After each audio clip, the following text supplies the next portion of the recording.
Broadcasting from Baltimore, Maryland, and all around the world, you're listening to the Stansberry Investor Hour. Tune in each Thursday on iTunes for the latest episodes of the Stansberry Investor Hour. Sign up for the free show archive at investorhour.com. Here is your host, Dan Ferris. Hello and welcome to the Stansberry Investor Hour. I'm your host, Dan Ferris. I'm also the editor of Extreme Value, published by Stansberry Research. We're going to talk to Meb Faber from Cambria Investments today. I bet a few of you recognize that name. I was on Meb's podcast recently, and today we're going to turn the tables on him and find out what makes him tick. And I promise you, a lot of really cool stuff is going to come out of this conversation. Meb does a ton of research. So before we do that, of course, I have a few thoughts to share. Let's talk a little bit about Apple. You know Apple, biggest market cap company in the world, like $1.4 trillion last time I looked in market cap. And then we'll talk about some other opportunities in financial markets and elsewhere. So the first thing that I noticed recently about Apple is that its earnings did not double last year. Its revenues and net income both fell. Revenues fell a little bit, net income fell a little more. Yet the stock market chose to raise its valuation from around 13 times earnings to around 26 times earnings. Right? So the valuation doubled, but not for any obvious reason that you could identify in the underlying fundamentals. So why did it? If not for those reasons. It beats the heck out of me, actually. Folks just decided they had to own Apple. They had to own it despite reports that you can just Google just about anywhere that it's losing share in the smartphone market. You'd think that would be a big deal. Roughly 2/3 of the revenues have come from selling phones. But hey, iPhone is cool, and there's that whole ecosystem thing where you buy an iPhone and you're stuck in the ecosystem forever. And it's an ecosystem because just saying ecosystem 3 or 4 times means you're really smart. Except you're not. You can switch over to Android anytime you want. And the biggest thing you're going to lose is your ability to say, I have an iPhone, man. So, I don't know. Marketing guru Scott Galloway says the iPhone signals that you're a better mate, a better mate than an Android user. I mean, I think he's at least partially tongue-in-cheek here, I hope. Of course, this is kind of ridiculous and not true. I feel like, I don't know, Galloway's a very smart guy. Don't get me wrong. I love his book, The Four, which is about Apple, Amazon, Facebook, and Google. He's got some really important insights about those businesses, including the one that you really need to pay attention to all 4 of them because they're changing our lives a whole lot. But I feel like, he's trying to be one of the cool kids. He's always trying to say something controversial. But when I think about it, like, Apple's the biggest public company that's ever existed, at $1.4 trillion of market cap. How the biggest corporation on earth is cool, I'm not really sure. Apple is the establishment. It's the man by whom nobody would like to be enslaved. When I was young, nothing as popular as Apple or the iPhone could be considered cool. If your favorite band got too popular, you complained that they'd gone commercial and you said, oh, now they suck, man. And you said it good and loud where everyone can hear you. And then you spit on the ground and cussed and took a drag on your cigarette, all of which reasserted your coolness.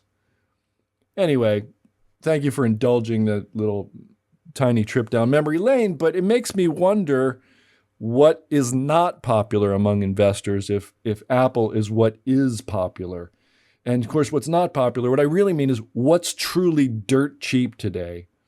So last week, I asked my Stansberry colleagues and folks who follow me on Twitter, what's cheap today?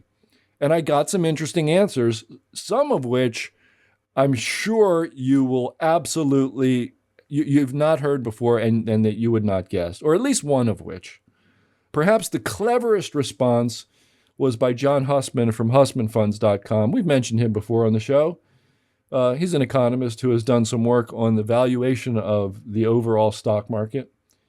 And Hussman said, cash is super cheap if you're using the S&P 500 to buy it, which of course is a clever way of saying stocks are really expensive.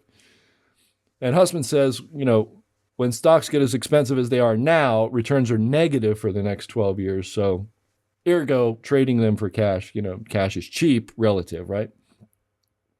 Another clever one came from, via Twitter also, from former investment banker Paul Portese, or Portesi, I'm not sure. Paul's a very smart guy. And he said one word, he said, time. Now, Paul is a smart guy and knows nothing is more valuable than time. He apologized for being a smartass, but I told him it was a good answer. There's something devilishly clever, I think, about saying the most valuable thing in the world is cheap, since you'd probably give everything you had and more for it. It's technically never too expensive, is it? So it's a very clever answer. Several folks pointed out that uranium is cheap, and yet its use is growing.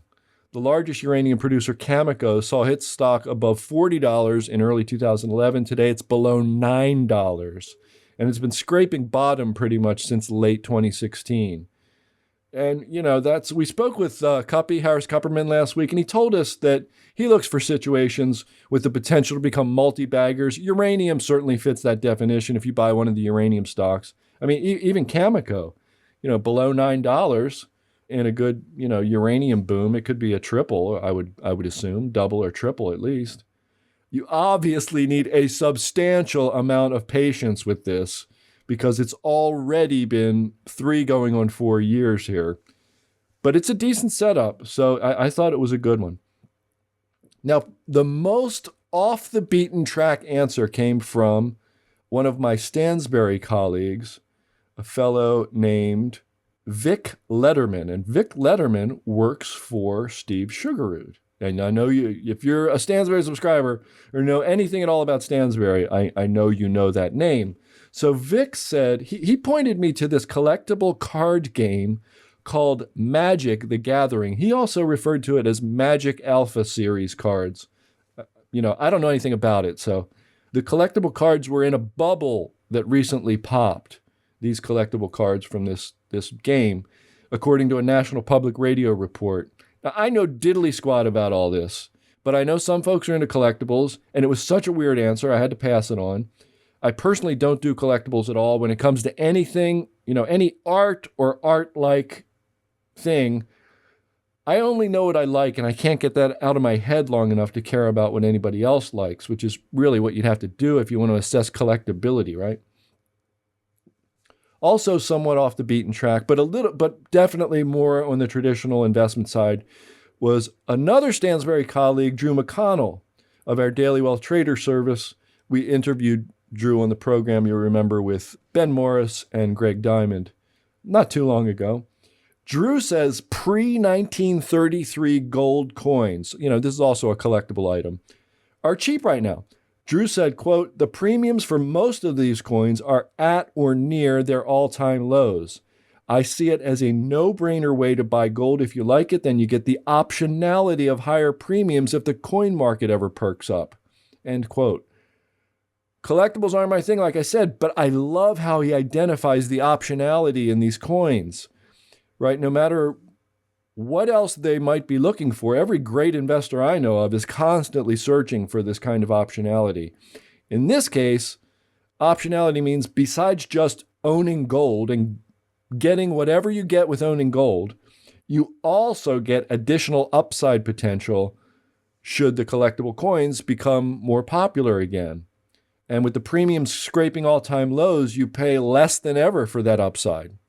And I think it's a neat idea. I'm still not going to do it because I'm not into collectibles. Stansberry's Brian Beach, editor of our Venture Value letter, pointed me to an article in Grant's Interest Rate Observer. We've interviewed Jim Grant before on the podcast. And the Grant's article was called Take My Wells, Please, after the old Henny Youngman joke. Take my wife, please. This is Take My Wells, Please.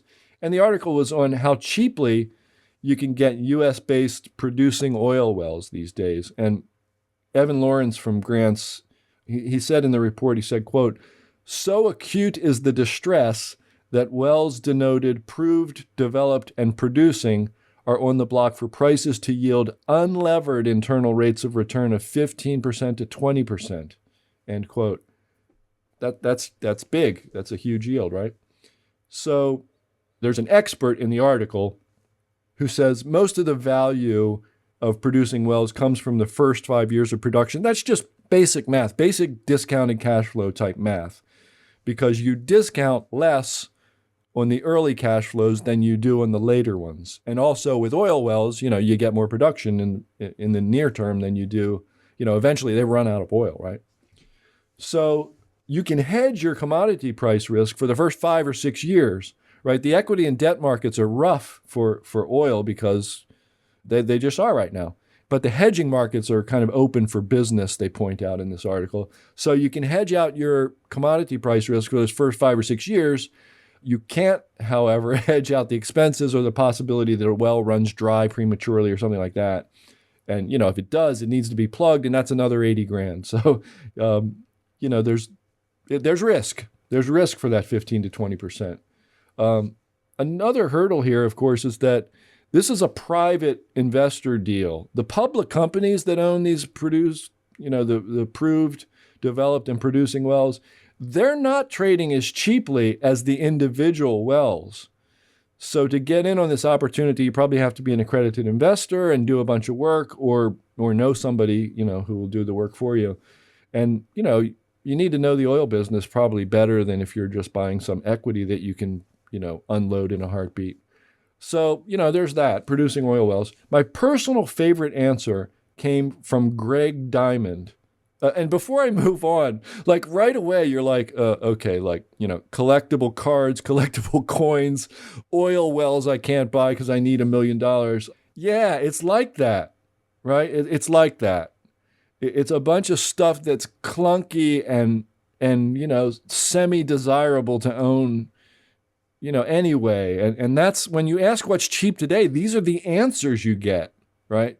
These are the kinds of answers. So if you're a little disappointed with the fare so far, I get it. But my personal favorite answer came from Greg Diamond. This is another clunky thing to try to buy. Greg Diamond, of course, editor of Stansberry's 10 Stock Trader. And, we mentioned earlier that we had interviewed him with Drew and Ben a while ago. Greg said one word: volatility. Now, volatility is widely monitored via the Chicago Board Options Exchange Volatility Index, the VIX, sometimes referred to as the Fear Index.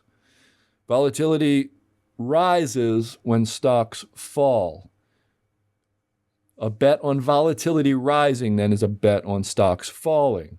So lately, the VIX is around 12. The all-time high was 80 during the financial crisis. The all-time low was just below 10 in late 2017.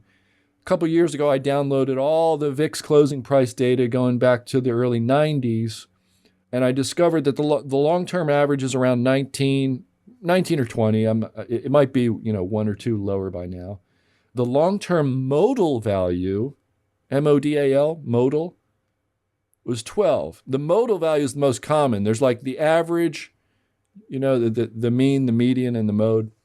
And the mean is the thing we all call the average. The median is the middle number. If the list is 1, 2, 3, the median is 2.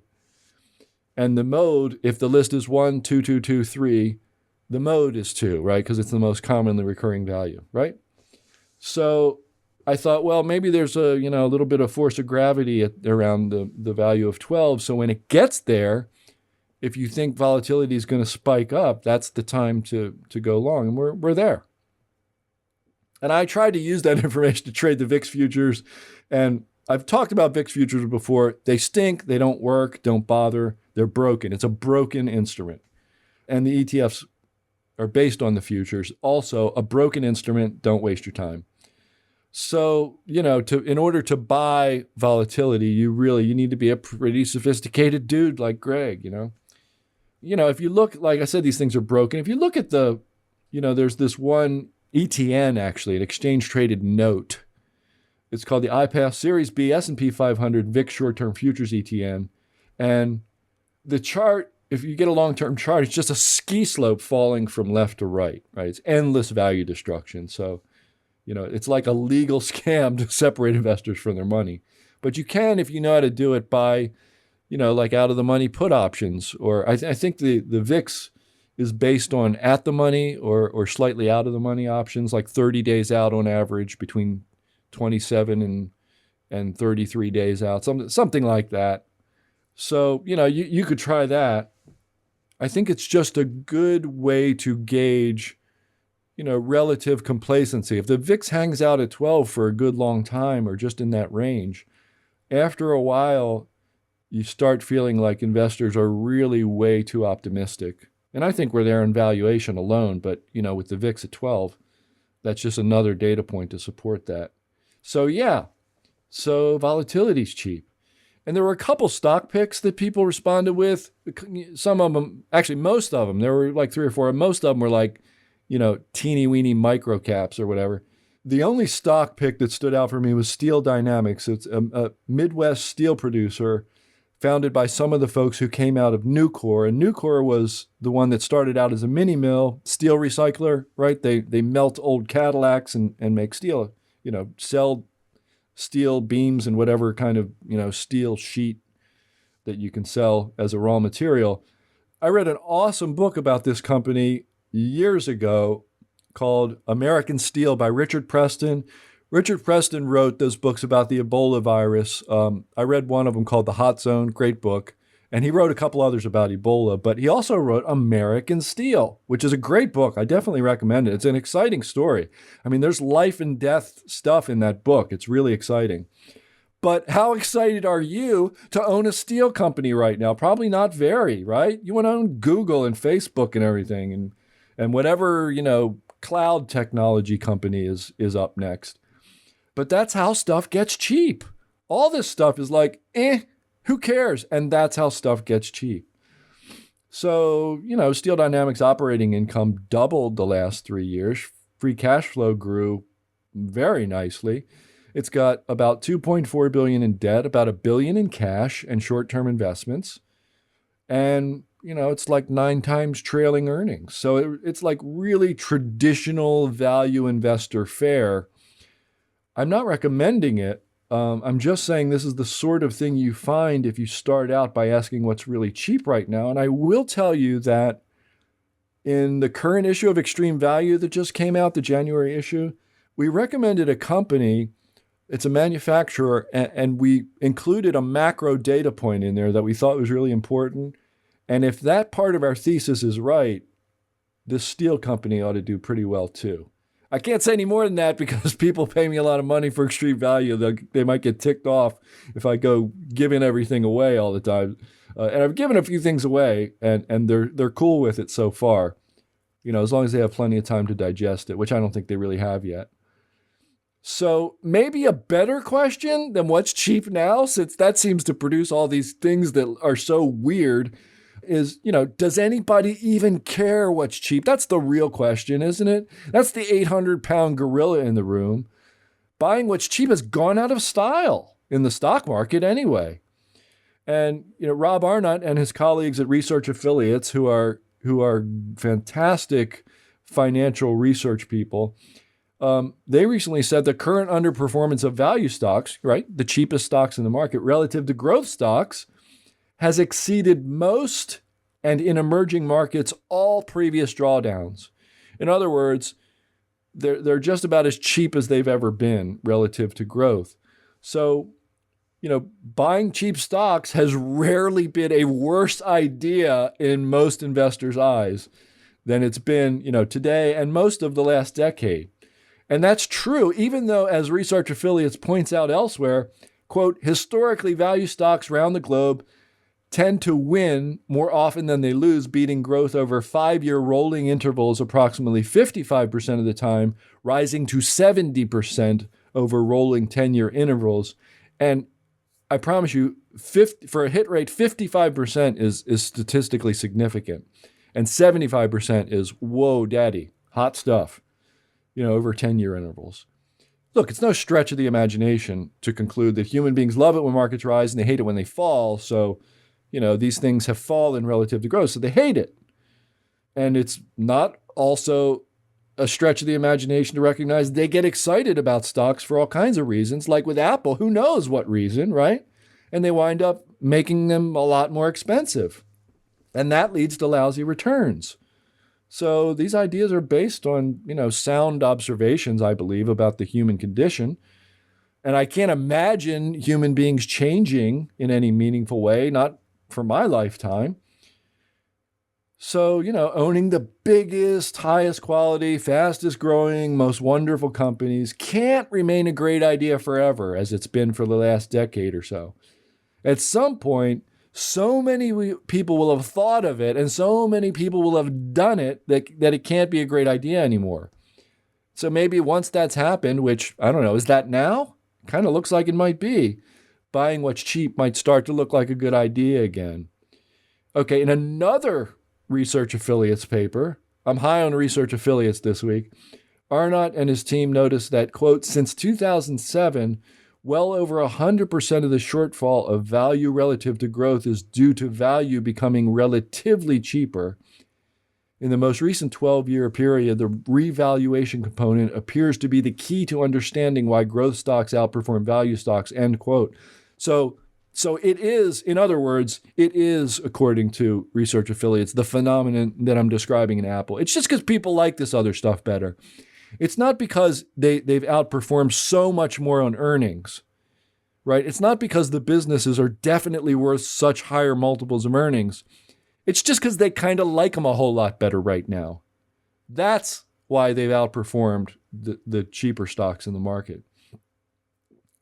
So, like Apple isn't more expensive than a year ago because the business grew. It didn't grow. It shrunk. People just got excited and wanted to pay more for it. No reason, just because, right? Same thing with the value stocks. They're not cheaper because they earn less. They're cheaper because folks just want to pay more for $1 of growth stock earnings than for $1 of value stock earnings, right? It's nothing deeper than this. It's not like you don't need to go deeper. There's nothing inherently better about either one. And I remember, this reminds me of something with one of my old college professors. I was a music major in college, and once I was criticizing like modern atonal classical music, which just sounds so noisy. And it's like, it's good for movie scores or whatever, but it just sounds so noisy just to sit there and listen to it. And I said, who in the world thinks this is music? And he kind of lightened the mood and satisfied me. He said, well, Dan, there's no accounting for bad taste, which is, that's a nice little joke. There's no accounting for taste, people. You're supposed to say there's no accounting for taste. It's supposed to be, I'm not judging. I'm just saying, well, it's a matter of taste. But this is a judgment. There's no accounting for bad taste. And I laughed and I said, oh, okay. And so there's no accounting for value-averse investors. There's no accounting for people who want to pay twice as much for Apple just because, even though the business shrunk last year. So maybe it's all just a matter of fashion. It's fashionable to own Apple the way it's fashionable to own an iPhone. And it's just tacky to own uranium stocks and collectible gold coins and producing oil wells. And it's tacky to buy put options and try to buy volatility. Right? It's just not done. It's just not fashionable right now. It's gauche. You don't talk about it at the party. I'd like to think that I've grown a lot since I was a teenager, but maybe I haven't changed that much, since my high school days. Like I don't smoke cigarettes or anything, but the unpopular cheap stuff is still cooler to me than the expensive popular stuff. And that's all I'll say about that for now. Let's talk with our guest, Meb Faber. All right, it's time for our interview. Today's guest is Meb Faber. Meb is a co-founder and the chief investment officer of Cambria Investment Management. Meb is the manager of Cambria's ETFs and separate accounts. He is the host of the Meb Faber Show podcast and has authored numerous white papers and fine leather-bound books. He is a frequent speaker and writer on investment strategies and has been featured in Barron's, The New York Times, and The New Yorker. Meb graduated from the University of Virginia with a double major in engineering science and biology. Yes, folks, he's a smart dude. Meb, welcome to the program, sir. Great to be back, guys. I hope you're having a wonderful start to the new decade. Yes, I'm having a pretty good start. New decade, new year. Meb, one thing that I don't know about you is I didn't know that you were like an engineering and biology guy. So it makes me curious, like, how did you get from engineering and biology in college into finance? Well, serendipity, right? I cut my teeth during the great bubble of our lifetimes. I think the late '90s internet bubble. I would have been in university, graduated in 2000, so top tick that perfectly. But I also had a double bubble. If you remember, biotech was romping and stomping just like the internet stocks were, and I graduated and was working for a biotech mutual fund while getting to go sit in on the NIH meetings and everything else up in Bethesda, Maryland, where they hold those. And the sequencing of the genome just happened with Celera and the government project.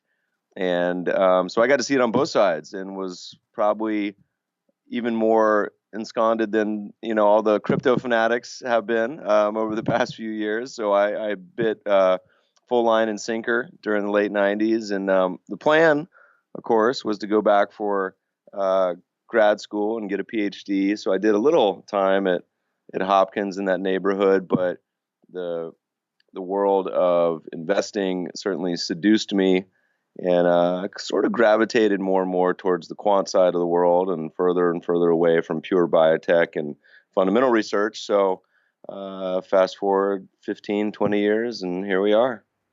That's pretty cool. So you were right in the middle of it, kind of from both sides of it. That's pretty neat. You don't hear a lot of that except from people who are like, starting up companies at that time. That's pretty cool. So what was the first, is there like a first, what was the moment for you? Was there a moment where you said, something, this is it. I've got to go down this path and I'm probably not coming back? Well, I would say it's a couple. I say, like most traders, the biggest blessing you could ever have, and portfolio managers that survive, is to lose all your money when you're young. And I certainly went down that road thinking I was the next George Soros, trading biotech options and the like in the early 2000s. And that was also during the sort of internet winter Armageddon of the early 2000s. Decided to pack my bags and move to San Francisco because all my friends in the late 90s says, Meb, it's the land of milk and honey. There's jobs everywhere. Champagne flows just from taps, as everyone believed in the late 90s. And stocks like CMGI and Pets.com and everything else were soaring through the stratosphere. So I got to experience that in full for the few years afterwards. And look, biotech has always been a keen interest of mine. I mean, it's playing out. A lot of the thesis of the late 90s, early 2000s, it's coming to fruition. But that's how long it takes, in the healthcare world, for a lot of these drugs to get through trials and start to really see the benefits. So it's definitely an interest. But for me, the struggle of discretionary fundamental analysis and learning the lessons that I learned sort of paved the way for a future quant in the making. And all the like many people, your philosophy is born out of the experiences you had. So both good, and particularly for traders, the bad ones. It's funny that I hear that from a lot of people. They say, well, I cut my teeth in the 90s and I got creamed, but I was addicted. And, mostly when you have an extremely unpleasant experience, you don't look at it as a blessing. But I think, people like you who do, it's like, if you think that's a blessing, then, you're in the right place. Well, you got to remember, in our world, the biggest compliment you can give anyone, and this applies to investing, but also to entrepreneurs and startup founders, is simply that they survive. And a lot of people, whether it's, Taleb's Fooled by Randomness, or I think this current decade will be a good example as well, is that, many people extrapolate the month, the quarter, the year, even a decade to the future. And how many traders can we name that have been absolutely just brilliant, made incredible amounts of money, only to just go down in flames? This past decade is a great example. It's been an absolute graveyard for almost every large hedge fund on the planet. And so many people get used to one environment and making money, and then realize that that doesn't play out over various time frames. And so for me, it became at this point a lifelong quest to study history and understand all the possible outcomes, what's happened in markets. I talk a lot about my favorite investing book, Triumph of the Optimists, and there's free versions of that you can download on Credit Suisse's website with the Global Investment Returns Yearbook. But it gives you that perspective to where you can say, hey, look, we just turned the page on a new decade, for example, this past month, and U.S. stocks creamed everything else on the planet. Is that normal? And you can take a step back and ask yourself that question. Otherwise, you end up extrapolating forever, and that's where people get into trouble, And so not just individual investors, but absolutely institutions. So anyway, I think you learn much more from your failures, certainly, and hopefully the blessing for the listeners is that can happen when you're young and don't have a lot of money, and not make the mistake of doing it when you're older and have a lot of responsibilities and children and lifestyle or whatnot. But certainly, I think a lot of those formative experiences is what creates that drive in the first place. Yeah, and your drive, as you pointed out, has been not to be, the bottom-up value guy, which is what I got into, but it's been something different than that. You said it turned your experiences and your background and everything. You were a quant in the making, and I've seen you put out a lot of interesting stuff over the years. I assume that's just an outgrowth of having been a science guy, having been a data guy in college and after, correct? Yeah. So I will correct you a little bit, Dan, because if I say, my two main philosophies are built on the same pillar, which is look back in history and what's worked, and what passes the common sense sniff test. And for me, those two big things have always been trend following and its many iterations, but also value, very much. I consider those sort of equal pillars to build an investment philosophy, and value checks the box of it makes sense. It's a mean reversion sort of strategy, and it's much more applicable to, I feel like, most people's philosophy of day-to-day understanding businesses. Trend following, I think, is a lot harder for many people and emotionally make up, but also I think does a great job complementing that value. So, but looking back in history, both those, it's not you and I inventing the wheel. I mean, these strategies go back to the time of Ben Graham and Charles Dow, well over 100 years ago, for both value and trend. And then, of course, historians would say they go back hundreds of years before that. Of course, we write a lot about a asset allocation strategy that goes back to 2,000 years in one of our books. And so a lot of people, it's a modern interpretation, but those are the two areas that I think have the most impact on a portfolio and make the most sense to implement.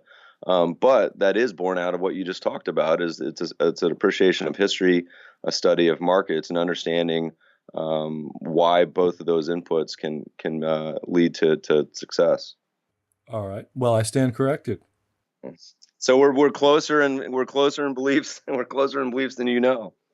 Right. So I sort of knew that already because I've read your stuff, and you've written, for example, you've written a lot of stuff about the CAPE ratio, and like when I want to know, what country is cheap, like Meb Faber you're my guy, because I think you watch that pretty closely, and you wrote something. Gosh, I guess it's been a year ago already, called The Biggest Valuation Spread in 40 Years on this very subject, did you not?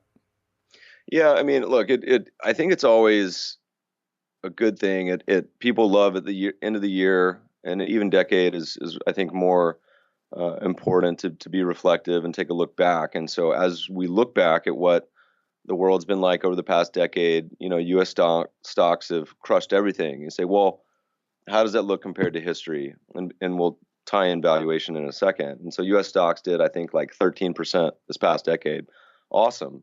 And if you say on a real basis, so take out inflation, which was mild of about 2%, you're up in the 11.5% range somewhere. And that puts you out of the past, I think, 12 decades in the top 5.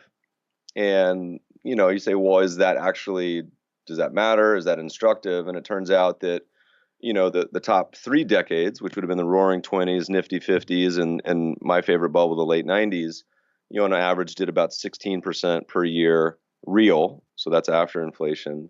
And the 3 worst, the highly inflationary 70s, the 1910s, and then, of course, the 2000s, aftermath of the bubble, had negative returns, on a real basis. And but if you just said what happens the next decade, for example, U.S. stocks after the 3 monster decades, future returns were pretty muted, about 1% a year real.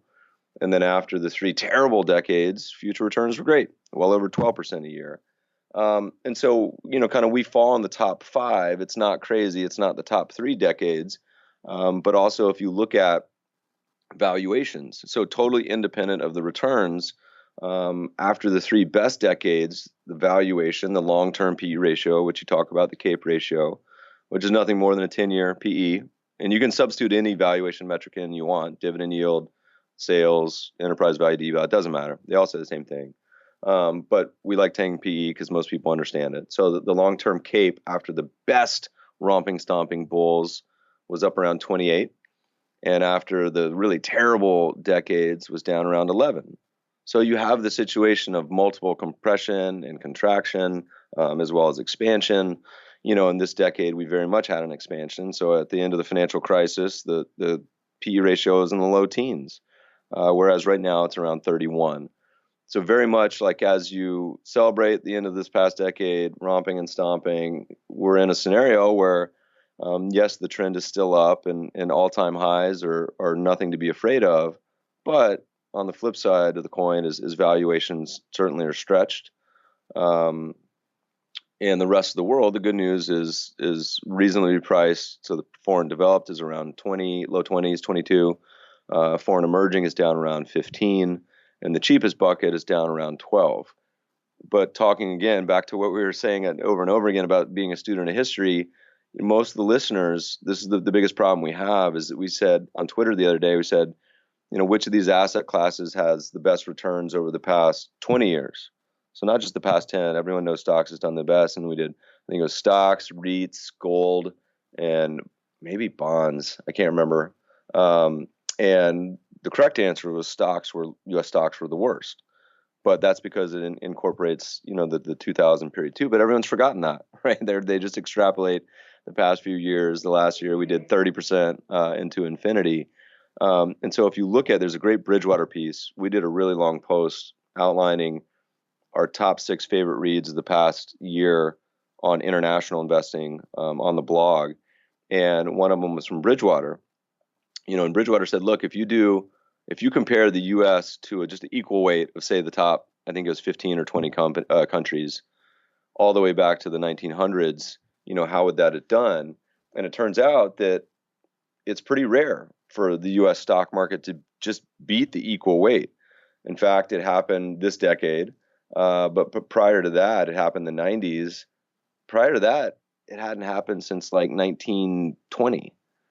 So the vast majority of the time, you're better off on an outperformance level just buying the global stock market, not just the U.S. And any one country can, wax and wane on returns.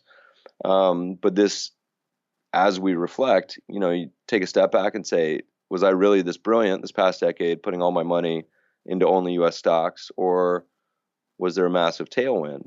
And maybe you were brilliant, listeners, but the chances are you had a pretty big tailwind, and that's not normal, meaning that's not what has traditionally happened over the past 120 plus years. So just having that sort of fundamental anchor of valuations of what's happened in the past to give you perspective the same way that you would at the roulette table or anything else, I think is helpful. It is so hard, isn't it, Meb, for a lot of U.S. investors to think about any stocks outside the U.S., let alone emerging markets or something like that. We have enormous, what I know another thing you've written about is home country bias. It's like, why don't we do, why don't we don't seem to care? I mean, what you just told me, I feel like, wow, I never want to be overweight the U.S. again over a 10-year period. But you know that a lot of people are and will remain that way. They just can't get comfortable with it. Can I walk you through a couple just points about that I think, we get this question over the last 5 years. We've been talking a lot about this topic and valuations, and there's some common responses, and I'll just touch on a few of them. And the first is, there's a couple reasons to think global. First, if you go back to 1900, the U.S. was only about 15% of the global market cap. So the UK was almost double the market cap size. But over the past 120 years, the U.S. went from 15 to 55%. UK went from 25 to 5. So a lot of people, when they look at the U.S. example, they're extrapolating the single best performing market that emerged in history. And even then it only did 6.5% real, so close to 10 on a nominal basis. Wasn't the best performing market. I think South Africa did better. There were plenty that were worse, including China and Russia that went to zero. And then many countries that essentially went to zero when they had 90+% drawdowns, like Germany. And even the U.S. lost almost 90% in the Great Depression. So this concept of breadth, meaning diversifying your bets all the way around the world, makes a lot of sense. And a good example that's a little more Warren Buffett-y, although he would never suggest this, is if you're going to go fishing, why would you ever only fish in 10% of the pond or the lake? If you were in a tournament and say, okay, I'm going to go fishing, but I'm going to only focus on this small part of the lake. It just doesn't make any sense. And so the opportunity to go global is much more reasonable. And it's even more reasonable today because we often say that sectors and borders are becoming increasingly meaningless.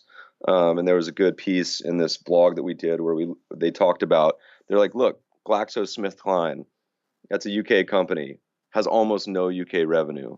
There's one of the biggest companies in the S&P 500, Philip Morris International, doesn't have any U.S. revenue. So there's examples where, the U.S. gets about 40% of its revenue from abroad, and people say, well, that's a good reason that you would be diversified. But that's the least amount of foreign revenue than any developed market country. Most other countries have revenue anywhere. And so you talk about this home country bias. And so in the U.S., most people put about 80% in U.S. stocks of their stock allocation, and the global index is 50%.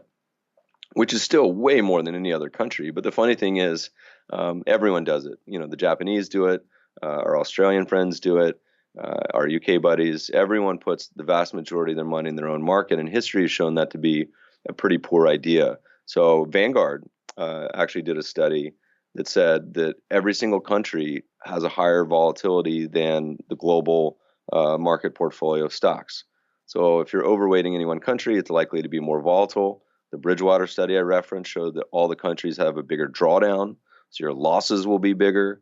And then in particular right now, the valuations around the rest of the world tend to be much more interesting. I think if you're looking at dividends, I know a lot of listeners here love dividends. There's 6 times as many stocks outside the U.S. that yield over 3% than there are in the U.S. And so if you're saying I'm only going to focus on one market, to me, that seems, I wouldn't go as far as to say it's foolish, but I think it seems very suboptimal. And you can certainly give lots of other examples. Japan is everyone's favorite, but many other examples of markets that zig and zag. And so to tie this back to the very beginning of this long rant, it wasn't that long ago that the U.S. had a terrible decade. It was literally only 10 years ago when we were finishing the early 2000s that the massive bubble we had in the U.S. Had horrible returns for a decade. and emerging markets, for example, destroyed the U.S. But of course, the script flips.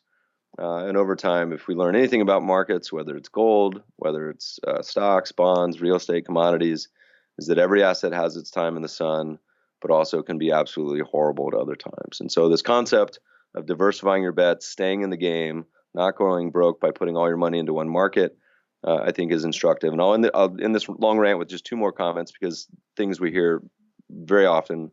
The first is which they say, Meb, the U.S. stock market deserves a premium multiple. It's a rule of law.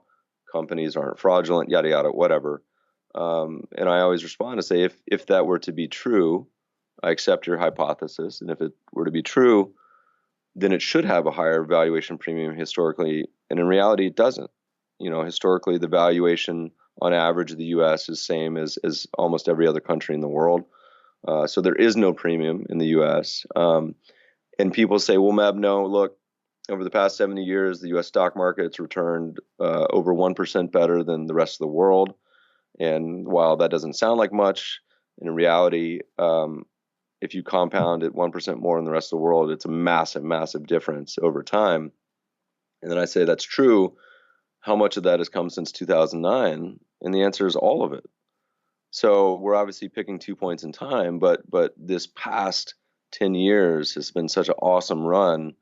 And could it go higher? Sure. The trend follower and me, again, we just did this study showing that all-time highs are actually pretty bullish. It's when the tide changes and the trend rolls over that I think people should be really cautious and batten down the hatches. But that's not early 2020. Maybe it's late 2020. Maybe it's 2025. Who knows when that is? But certainly, I think there's a lot more opportunities elsewhere in the world. So, Meb, I'm going to go back to your comment on Warren Buffett. You made a good analogy with Buffett, by the way. I'm buying the analogy.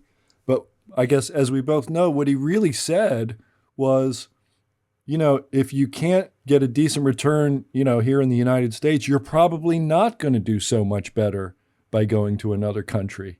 So the analogy works, but the specific comment that he made is actually, it's basically the opposite. He was basically stumping for home country bias, which I think it's a little funny. Well, and to make a comment, so we wrote this book on asset allocation, and we looked at the profiles of, say, the top 20 guru recommended asset allocations. And arguably, I think Buffett probably has the worst asset allocation advice, which is to put, and you can probably correct me, but it's like 90% in the S&P and 10% in bonds or T-bills or whatnot, which is like the ultimate home country bias. But the irony is that portfolio is done just fine. And so, I'm of the belief, and we'll channel Bogle here and say, look, are there better portfolios? Yes, but there's infinite worse. And so if you implement that low-cost portfolio and hold it long enough, you'll do just fine. But if you were to ask me, Meb, is that a reasonable or optimal portfolio? I say absolutely not. I think that's an absolutely terrible idea, largely because of this concentration risk, which you just do not get compensated for throughout history. And you can walk around the country and go to almost any other country in the world over the past 10 years. I was over in UK and London having some pints with some buddies talking about their stock market, and they would guarantee you they would not say you should put all your money in UK stocks. You go to anyone in Japan, I did the same thing last year, sat down with some friends. Buy and hold isn't even a concept, right? I mean, people, their stock market's gone nowhere for 3 decades, and that's not some backwater economy. So these are 2 of the largest stock markets in the world. God forbid we start talking about Russia and Greece and most of Europe or anywhere else. And so at the same time, you got to remember that U.S. versus foreign markets is a coin flip over time. I mean, it's 50-50 in a given year or time frame, which does better. And there's been plenty of decades, as I mentioned, that Bridgewater piece, with the exception of the 90s. You have to go back to the 1920s when the U.S. beat just a broad, simple average of the other countries. So anyway, I love Uncle Warren. I think he's fantastic. I think that advice to focus on just one country, back to my analogy of the pond, just doesn't make any sense. Yeah, I hear you. I mean, I wasn't saying that I agree with Buffett, by the way, because I like the case that you make, and frankly, if you just look at what he does versus, what you're advocating for, it's a hell of a lot easier to implement what you're saying than it is to be the next Warren Buffett, and go bottom up on a handful of names and make huge returns for 50 years or something. So yeah, I hear you all day long. Let me ask you something, Meb. What is the safest asset? You sent me some links to read of stuff that you've done over the past year. And I read a couple of them, The Case for Global Investing and The Biggest Valuation Spread that we talked about. But you sent me one that says the safest asset, most people think it's cash or bonds, but it's not. So I'm intrigued. What is the safest asset? So we like to question commonly held beliefs. And there's a lot of things that are commonly held that I agree with. There's some that I'm not opinionated on. I don't really care. If you ask me about Tesla or Bitcoin, I'll just kind of shrug my shoulders and say I don't really have an opinion. I can gossip and chat with you about them, but I don't feel like I need to have opinion on everything. But there's other things where I think it's instructive because almost 80-90% of people, I think, have an opinion that's not grounded in reality. In fact, is wrong. So let me give you an example. If you were to ask everyone, hey, you got safe money, what are you going to do with it? So there's really usually two answers. One is I'm going to literally put it under the bed. So I don't know anyone that actually does that. My grandfather used to do that, but I think the modern equivalent is just leaving it in the bank. So put it at Bank of America, at which point currently today you earn 0%, right? Even I'm a preferred rewards customer, I think, and my yield is 0.05%. Second would be that you put it in bonds or T-bills, which let's call it 2.5%. Sorry, excuse me, 1.5%, 2%, somewhere in there, just a round number. We'll say 2%, just a round. Okay. And by the way, a quick aside is if you have a bank account and you're not earning 2%, you're just being lazy, and that's on you. You can get that almost or 1.8, but meaning the vast majority of banks pay you nothing when you could be earning more. Not the point of this. The point of this is I ask people, what would you do with your safe money? And they would say, put it in the bank. And it turns out, if you put it in the bank and you earn 0%, that means over time you lose about 3% a year, right? We all know that. That's just inflation. And then let's say you say we're going to put it in T-bills, okay? Well, in that case, at least you, for the most part, keep up with inflation over time, right? You about break even. So most people say, look, that's my safe money.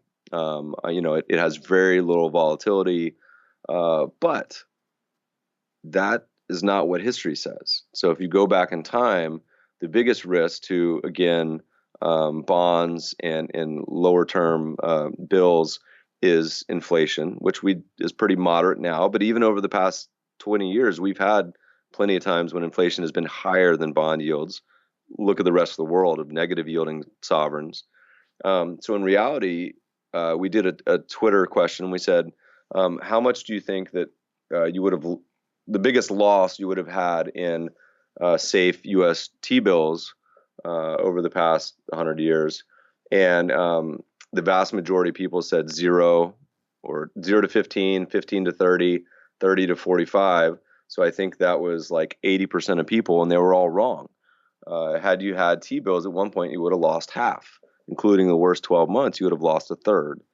So my thought experiment was, can we match the historical drawdown and return of T-bills, but have a higher return? And turns out, if you just invest in what we call the global market portfolio, so that's if you just buy every asset in the world, and that's roughly half stocks and half bonds, half U.S. and half foreign. And by the way, in the post, we looked at every asset individually. We looked at gold. Max drawdown on that was 85%. And this is real, again, after inflation. We looked at bonds, we looked at stocks, we looked at U.S. stocks. About everything has lost like 70, 80% at some point, real. Again, cash was half. 10-year bonds was 60%, by the way. And so we said, okay, is there something you can come up with?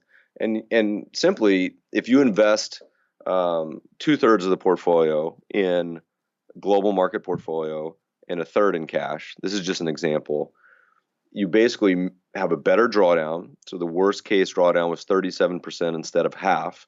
And the worst 12 months was basically the same, right around 17%. But you have a 2.5% higher yield. So for the same drawdown and loss characteristics, you increase the return on that portfolio. So it actually preserves your purchasing power better than cash. So the takeaway was that most people, that feels scary, and then it's actually changed my thinking a bit to where for the vast majority of my even short-term cash and safe money, I invest most of it. And the reason being is that over time, in order to keep up with inflation and in order to not just tread water, but actually to make money, you want to be investing in businesses, and the three things to make it a little more real, it's sort of be the bank, hold the keys, which would be real estate for a lot of people, that tends to be one, or own the business. And so own great businesses, whether that's the S&P 500, whether it's global, it doesn't really matter. But just this thought experiment of you actually have to invest to do better than just cash, I think is uncomfortable for most. But on a test, if you had to say, if you looked at just the numbers, it's actually a safer portfolio. All right, so Meb, I've got one more topic that I want to address with you. All of this work that you do, it makes an assumption, doesn't it? It makes an assumption that at least like long term, over, decade or more or whatever, that history will sort of repeat itself enough. In other words, we look back at these things and we say, well, this is what has happened, therefore this is what we expect to happen over the next, whatever time frame makes you comfortable. Is there an insight or a method or something that you sort of gauge how much to lean on history, if that makes sense? Yeah, no, I think it's a great question. And I alluded to this earlier in this asset allocation book we did, which is, by the way, free to download on our website at Cambria. But one of my favorite examples is the Talmud says the way that this is 2,000 years old, that people should allocate their assets.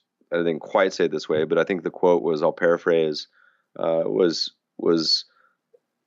keep a third in reserve, a third in land, and a third in business, which I equate to invest a third in stocks, real assets, and in bonds and bills as the modern equivalent. And that portfolio, which theoretically is 2,000 years old, I think it beats probably 80% of all institutions, including CalPERS and places like that over time. It's a really, really hard portfolio to beat, assuming you're doing it global, assuming you do it with low cost investing. That having been said, you cannot find me an asset allocation portfolio, and I challenge the listeners, after inflation, that doesn't lose at least a quarter or a third at some point.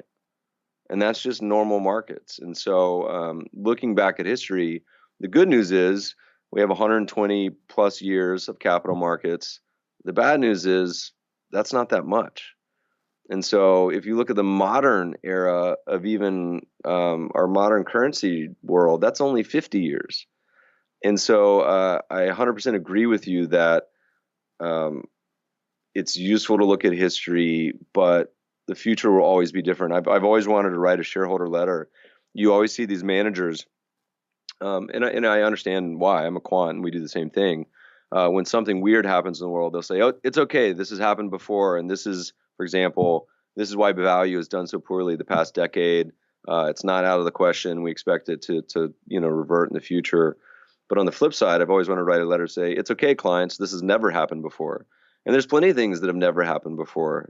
After the last election, we had the first year in history where the stock market went up every single month. And I would laugh to hear commentators go on TV and say, during these volatile, uncertain times, I say, what are you talking about? This has been the least volatile market we've ever had. It literally went up every single month. And it was a string of, I think, 15 or 16, 18 up months, which was up there with the record. And it was the first decade in history we never had a recession. And so the future will always be different and things will change. I think as humans, we have to do our best to invest in a way that diversifies our bets going back to our early discussion of me losing all my money trading biotech options, in a way to simply survive and continue to be in the game. And to me, that's having as many assets and strategies that zig and zag. We talk a lot about this. I invest all my money into our public funds and ETFs. We have 11 of them, and the vast majority in just one.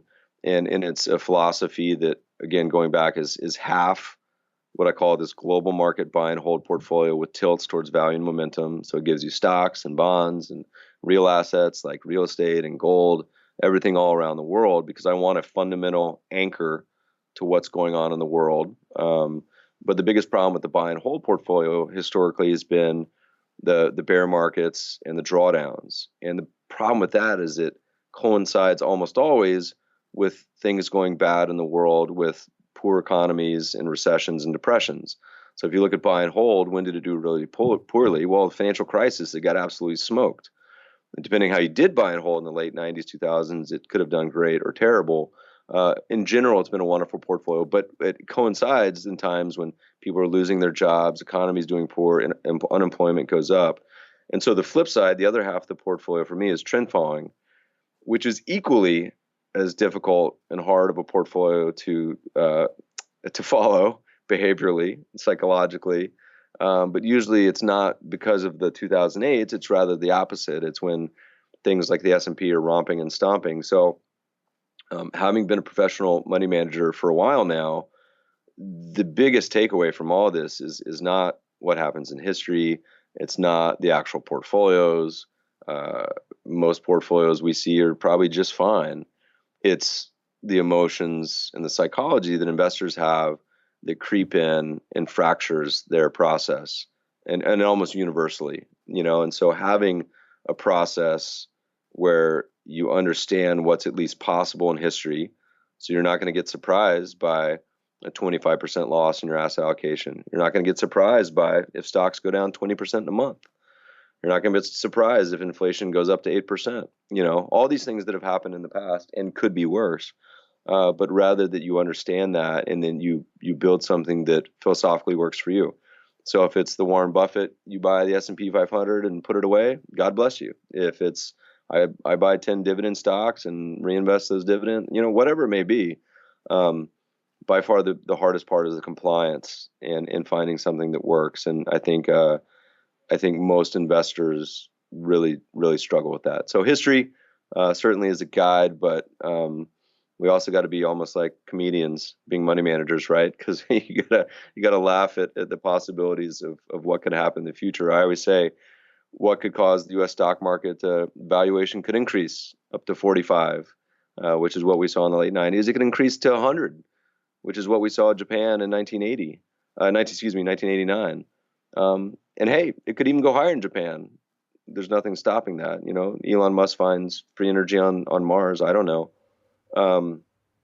But also you have to bet on what's the most likely scenarios, just like if you're sitting down the blackjack table. All right, that was a long enough rant to your question.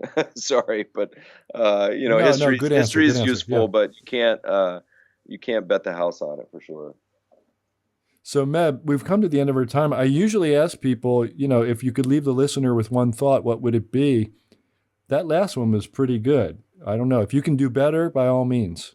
Yeah, I think the simplest, and we didn't even talk about all the boring blocking and tackling of fees and taxes and everything else, but I think it's really easy to tell people to have a long horizon. And I'll give you an example. People used to ask me, Meb, how long should I give XYZ strategy of yours to see if it works? And I used to say a decade, and they would laugh. And I would say, no, I'd actually think the reasonable amount of time now is 20 years. And they laugh some more. And I say, the most important thing and takeaway that particularly, it's not just actually early investors, it's almost all institutions too, is they confuse process with outcome. And you can make a really bad bet at the roulette table in Vegas. You can make a really bad bet in the markets and it work out, and you get rewarded for it and think it was a brilliant move. And vice versa. You can make a very sensible bet and it not work out. And I think the biggest one for most people is their time frame is far, far, far, far too short. They think in times of months and quarters and years even. Most institutions, the academic literature shows, base their decisions on the last 3 years, when it shows that they would have done much better doing the opposite of the decisions they would make on hiring and firing managers. So my point is, think in time frames of decades, which is hard for most people. And as you reflect on the past decade, just take a step back and say, is this something that is normal and expected throughout history, or is this something that maybe is a little bit stretched? So the summary of that is to look beyond your shores and go global with your perspective. All right. Good answer. Yeah, great answer. Listen, thanks a lot, Meb. I love talking with you, and I hope we get to do it again soon. Anytime, bud. All right, thanks. And, bye-bye for now, and we'll see you soon. Wow. A lot of stuff there. I love Meb. He's a great guy. And, you can go to his website, mebfaber.com, and you click on the books tab, and you can download all 4 of his books for free, including he mentioned Global Asset Allocation as one of his 4 books. I also like Global Value, of course. The subtitle of that is How to Spot Bubbles, Avoid Market Crashes, and Earn Big Returns in the Stock Market. And then he's got a couple others on various topics. So, yeah, great talk. Love Meb to death. Download his books. And he's got white papers. It's a pretty cool website, mebfaber.com. It's time to see what you have to say and look in the mailbag.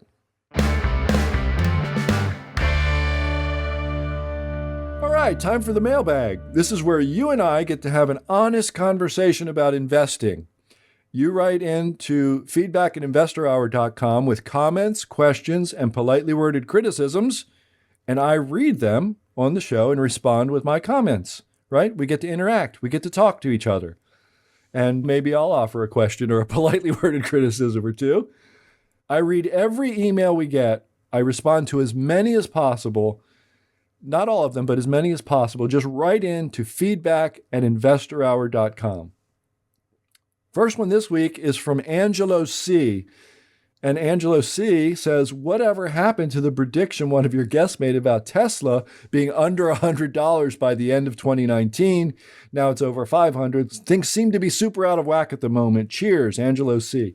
Angelo, this was Whitney Tilson. I did mention this. And, Whitney has written a lot about Tesla. He puts out an email about Tesla every week. I mean, he really keeps up with the story. And he said in December, I'm wrong about this, and be careful, this thing is in serious danger of melting up, which of course it has. It was below 400 then, now it's 500, right? So that's the answer to that question. Next one is from Jason W. And he says, I have not yet read Annie Duke's book, Thinking in Bets, or Ed Thorpe's book, A Man for All Markets, but I read Howard Marks' latest January 13, 2020 memo, where he talks about investing as it relates to odds in betting, card games like poker, chance, uncertainty about the future, etc. And I know Charlie Munger has talked a lot about this. Seems a lot of great investors are good poker or other card game players. I wondered if you had a suggestion for any one book or additional books to the ones I mentioned that would really sum up everything an investor needs to know about position sizing, working with chance, odds, uncertainties, and the math and logic around it as it relates to investing. It would also be great to hear you do a segment of your show on your thoughts on these topics. Thanks, and keep up the fantastic work on your podcast, Jason W. Thank you, Jason. You can hardly do better than Howard Marks unless you read Nassim Taleb. Just start with Fooled by Randomness and go from there. Fooled by Randomness and probably The Black Swan are his 2 books that you want to read in that vein. And you can hardly do better. I don't think you can do better. Great question. Pete L. writes in and says, Dan, huge fan. I'm a subscriber to Stansberry Research and have listened to many of your Investor Hour podcasts on YouTube. Have also read Porter's Debt Jubilee book. So I recently reviewed Home Depot and Starbucks balance sheets. They both went negative on their stockholders' equity in the last 12 months. I own some Philip Morris, and it makes sense to me that PM would need to go negative on their shareholders' equity to pay a fat dividend in order to encourage investors, since cigarettes kill people. That said, why do Home Depot and Starbucks have negative shareholders' equity? Does this seem reasonable to you? Is it share buybacks? Thanks. Keep up the great work. Okay, so Pete L. Thank you, Pete. So share buybacks have something to do with it because that reduces equity, sure. But really, they have negative shareholders' equity because they can. Not everybody can do this because some businesses have huge upfront capital requirements, so they wind up with a gigantic pile of assets on which they get a relatively low, and they're probably highly cyclical, so sometimes negative return. And then, those tend to be really crappy businesses. It's hard it's hard to look at shareholders' equity and glean a whole lot without really digging in. So these two are businesses that don't require tons and tons of capital. They're not building steel mills, and they're not building, copper mines. They don't require these huge upfront amounts of capital. So, they buy back their shares. Eventually, the equity shrinks small enough that it gets negative, in relation to their liabilities. It's not a huge concern. It's just it's just an accounting phenomenon. It's really not meaningful. Good question, though. All right, next up is Sean Q. Just have two more of these. Sean Q. Hi, Dan, longtime fan, first-time writer. I may be naive here, but it seems like the market may not be factoring in the potential outcome in the upcoming election of the U.S. corporate tax being restored to 35% from the current 21%, which is a 67% increase. Will you please expand on this scenario and potential market outcomes if it were to occur? At the end of 2018, the Fed telegraphed an expectation of 4 more 25 basis point increases over the next year, offsetting the last big sell-off in the market and the start of QE. Isn't a 67% increase in corporate taxes far more impactful than 100 basis point increase in the Fed rate? Keep up the good work. The guests are outstanding. Please get Porter on your show as a guest. God bless. Sean Q. We'll work on that one, Sean. But I don't think either one of these things is going to happen. And, as long as the economy stays the way it is, I think Trump's going to be reelected, no problem. And so, he won't screw around with the corporate tax rate. He's the one that lowered it. And as far as, the 25 basis point increases, I think they're actually going to wind up cutting this year. If I had to guess, which I don't really need to, but if I had to guess, I think they would wind up cutting because the 25% basis point increase, that was off the table. As soon as the market fell almost 20% from, September through December 24th, 2018, the increases were off the table and have been. They were in 2019 and they're off the table now. So that's ancient history. Forget about it. It's not going to happen. But good question, and we should be asking those things, I think. One more. Hi, Dan. This is Dante R. Hi, Dan. Love the show and wanted to ask you some questions since you are a big fan of gold. I love the business model of streaming companies and am a big fan of Franco-Nevada, Wheaton, Sandstorm, etc. I was wondering what your thoughts are on this type of business model, as I think it allows great exposure to the metal with limited risk. I love how Nolan Watson has set up his organization, and I believe this model will be very profitable and safe going forward. Nolan Watson is the guy who runs Sandstorm, just so we're all on the same page there. And then he says, thanks, Dante R. Okay, Dante R. Nolan has been through the ringer along with the other folks in the gold business, and he's come out the other side of it. I think the stock bottomed around $2, and I think he's up around 6 or 7 now. Technically speaking, I prefer royalties to streams. A stream is a contract. A royalty is an interest in the real estate underlying the producing mine. So if you have a royalty on a gold mine and the gold company goes bankrupt, your royalty is intact and will pay as long as the gold mine continues to produce. And, it could conceivably continue producing in bankruptcy. So it's a superior instrument to streams.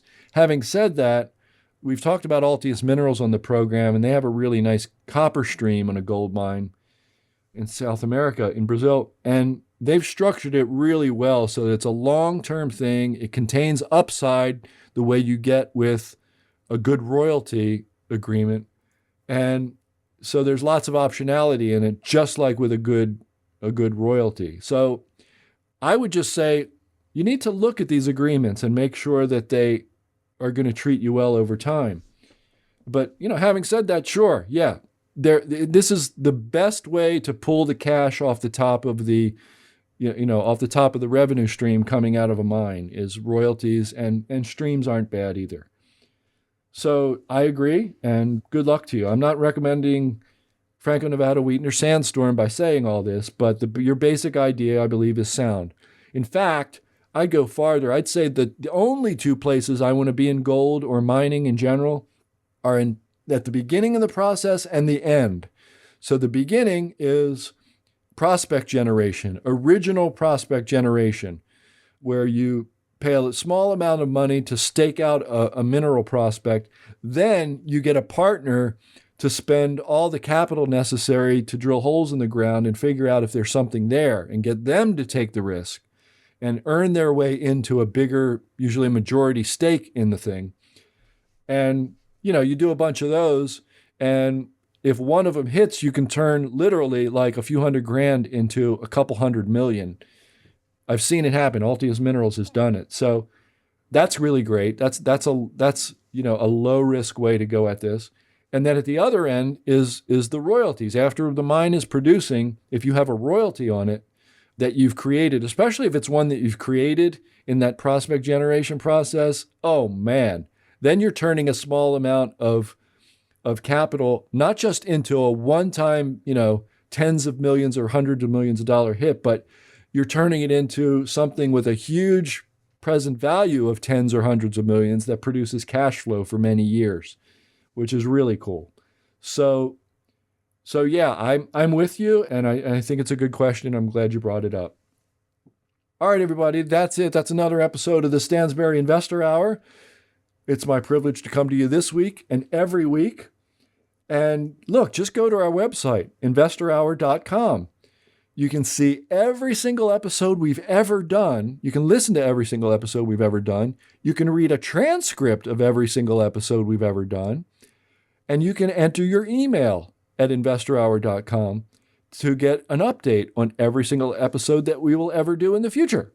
Pretty cool. But what you really ought to do is go to iTunes. Go to iTunes, subscribe to the Stansberry Investor Hour, and give us a like. And that'll push us up in the rankings. It'll attract more folks. And this conversation we have will become a more wonderful thing for everybody. Okay? So go to iTunes, subscribe, and like. And I will thank you very much for it. And all the Stansberry Investor Hour listeners will thank you for it. All right. I will talk to you guys next time. Bye-bye for now. Thank you for listening to the Stansberry Investor Hour. To access today's notes and receive notice of upcoming episodes, go to investorhour.com and enter your email. Have a question for Dan? Send him an email at feedback@investorhour.com. This broadcast is provided for entertainment purposes only and should not be considered personalized investment advice. Trading stocks and all other financial instruments involves risk. You should not make any investment decision based solely on what you hear. Stansberry Investor Hour is produced by Stansberry Research and is copyrighted by the Stansberry Radio Network.